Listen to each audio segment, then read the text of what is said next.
y de lo que pasó hoy día con la ministra.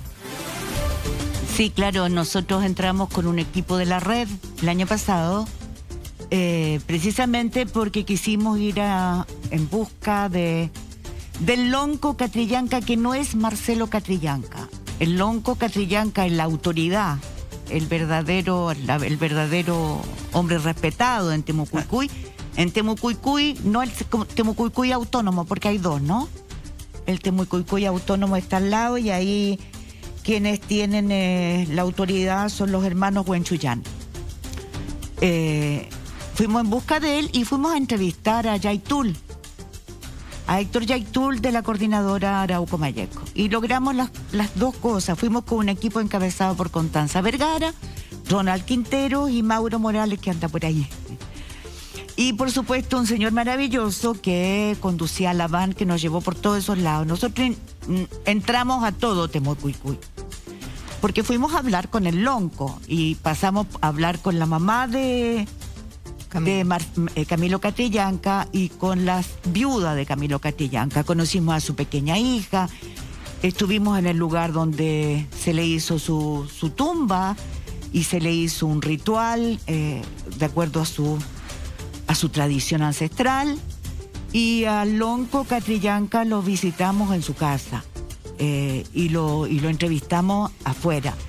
El ingreso es por un camino difícil, es un camino angosto, es un paisaje maravilloso, pero hay troncos cada cierto tiempo, no es fácil el acceso, y es gente que hay mucha pobreza.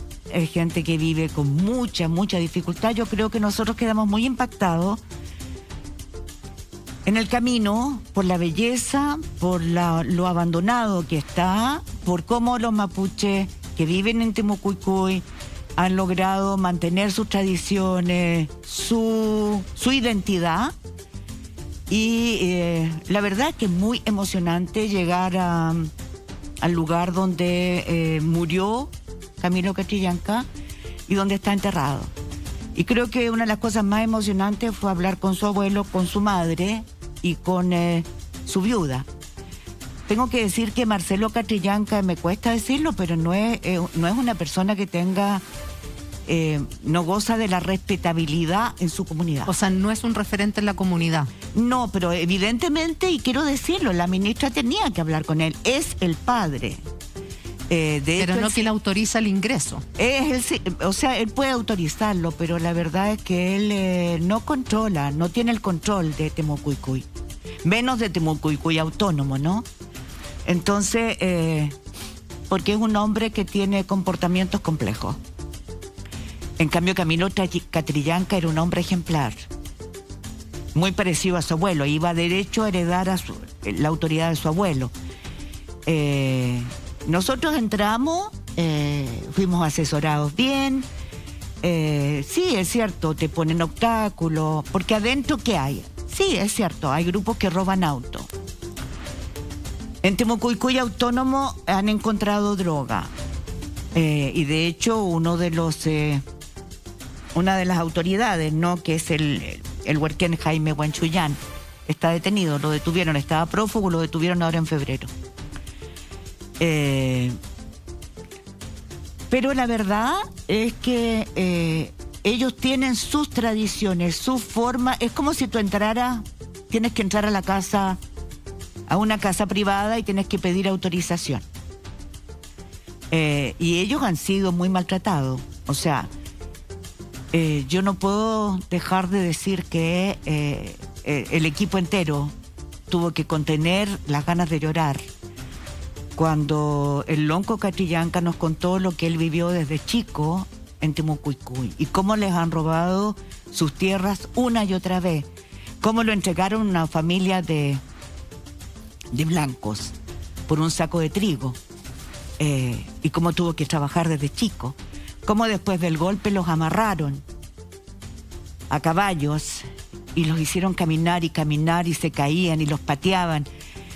O sea, nosotros somos a veces muy centralistas incluso para las vejaciones y las humillaciones que han vivido nuestros pueblos ancestrales.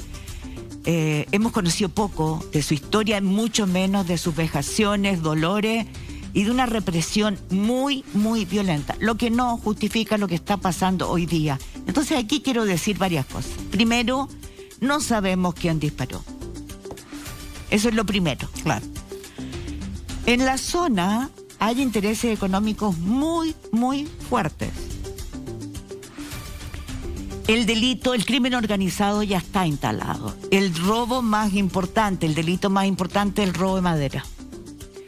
Las pérdidas que se calculan que tienen las forestales son de 133 millones de dólares para el año 2019. Y ojo, el cultivo ilegal se calcula en 68 millones de dólares. 68. Hay un dato que a mí me da vuelta una y otra vez en la cabeza. Para hacer transitar toda la madera robada que da estas cantidades de dinero, se necesitan 65.000 camiones con acoplado circulando ilegalmente por las carreteras de la zona. Wow. Entonces, cuando tú tienes ese dato, te das cuenta que eso es imposible sin que haya policías que estén permeados, cooptados por la mafia y el crimen organizado que participa en el robo de la madera, que, insisto, es el delito más importante, es el crimen organizado más importante que está en la zona. Fíjense bien, aquí tengo un recorte del Mercurio del 15 de diciembre del 2021. Titular: en 2 meses de estado de excepción en el sur, el 54% de los detenidos es por robo de madera. Todo lo que estoy diciendo son datos oficiales. No lo estoy inventando. Ahora, ¿quién es cómplice del robo de madera? Esa es una gran pregunta, porque hay de todo tipo, incluyendo forestales, porque se eluden impuestos. O sea, hay una ruta que va hacia los puertos que no se ha hecho. Es como el COVID, en que tú tienes que hacer la trazabilidad. Es como la droga, que tienes que hacer la trazabilidad. Es como el periodismo de investigación que yo he hecho siempre, en que tienes que seguir una línea de tiempo y una línea del dinero. Es la clave. Aquí, si tú juntas el dinero, los camiones de acoplado, la cuantía, sabes que se van al puerto, ¿por qué no se detiene y no se toman, no se detectan los jefes de estas bandas? Porque hay policía cooptada. ¿Qué otros intereses hay? Efectivamente, cuando tú ya tienes el crimen organizado con robo de madera, tú ya tienes hoy día narcotráfico. En común, en Temuco y Cuy Autónomo han encontrado marihuana, plantaciones. Por lo tanto, ya sabemos que ahí hay algo. Pero ¿es el único centro de tráfico de drogas? Por supuesto que no. Hay crimen organizado de tráfico de drogas que han visto en esa zona una zona para aprovecharse del conflicto mapuche o el conflicto que tiene el pueblo mapuche con el Estado chileno para disfrazar el conflicto, la violencia, porque el tráfico de drogas todos sabemos que es violento, mata gente, necesita apoderarse de territorios. Y fíjate que cuando yo entrevisté a Héctor Yaitul, el líder de la CAM, el año pasado, él estaba consciente de que una de las amenazas y uno de los peligros importantes que tiene su pueblo es la intromisión del tráfico de drogas. Porque el tráfico de drogas capta gente, capta jóvenes. Entonces tenemos el tráfico de drogas como crimen organizado que no es mapuche, puede reclutar gente del pueblo mapuche, pero tiene mucho más. Y yo quiero decir que se han detectado desde hace mucho tiempo bandas armadas de ultraderecha también, así como hay 13 grupos, 13 que se reunieron de organizaciones radicales que están por la violencia del pueblo mapuche. Son 13, o sea, se ha fragmentado porque se ha Hay mucha crítica a la dirigencia que han tenido los grupos mapuche. No todos están de acuerdo. Porque los encuentran débiles, porque han conseguido nada, porque la corrupción de la CONADI es una brutalidad. Yo vengo insistiendo hace mucho tiempo que se requiere una comisión verdad para que sepamos quiénes se quedaron con las tierras, quiénes se han apropiado de las tierras, quiénes han ganado dinero a montones con las tierras de los mapuches y de otros pueblos, porque es importantísimo saber la verdad, que se sepa, que todo el país sepa quiénes han aprovechado de ellos.